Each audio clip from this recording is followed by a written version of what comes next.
Industry చాలా మారిపోయింది యాక్చువల్గా. ఒకప్పుడు ఏంటంటే పెళ్ళైతే ఇట్స్ క్లోజ్ అనేది, బట్ ఇప్పుడు అది లేదు. పెళ్ళైనా కూడా ఈవెన్ పిల్లలు ఉన్నా కూడా అంటే పేర్లు తీయక్కలేదు కానీ బట్ నయనతార కాస్త ఎవ్రీ వన్.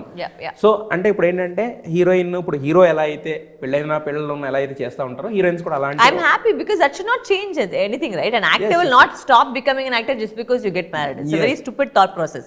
అదే అండి, ఇప్పుడు మొత్తం మారిపోయింది కదా. సో ఇప్పుడు you are free from everything కాబట్టి అంటే ఇప్పుడు ప్లాన్ చేసుకోలేము మనం నెక్స్ట్ ఏం జరుగుతుంది అని. బట్ కాకపోతే ఏంటంటే ఇప్పుడు the path is free. పెళ్ళే వద్దనుకున్న ఒక అమ్మాయి పెళ్లి చేసుకుంది, మరి పిల్లలు ఈ కైండ్ ఆఫ్ ఆలోచనలు నేను లేవు ఇప్పటికీ ప్రస్తుతానికి. పిల్లలు అయితే నాకు మన ఇద్దరికి ఆ థాట్ ప్రాసెస్ లేదు. ఇద్దరికి నచ్చదని కాదు, బట్ నేను I think my thought process also is that not to have children also is a parenting decision. Because just పిల్లల్ని పెంచుకోవడం, వేరే ఎవరో చూసుకోవడం, మీరు పాటు మీ పని చూసుకోవడం ఎందుకు పెంచుకోలేదు, వద్దు కదా. పాపులేషన్ ఆల్రెడీ ఇండియాలో చాలా ఉంది, అంత అవసరం లేదు. మేము చేయాలంటే ఏం అవసరం లేదు.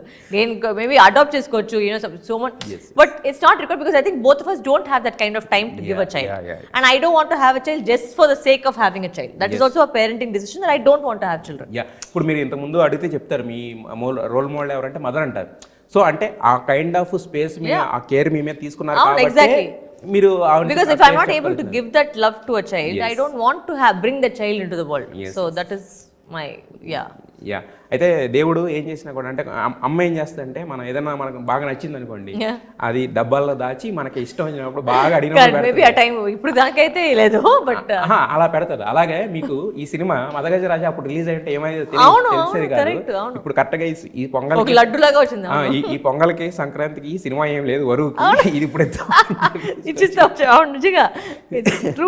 నిజంగానే ఒక తిరుపతి లడ్డు లాగా వచ్చింది. బట్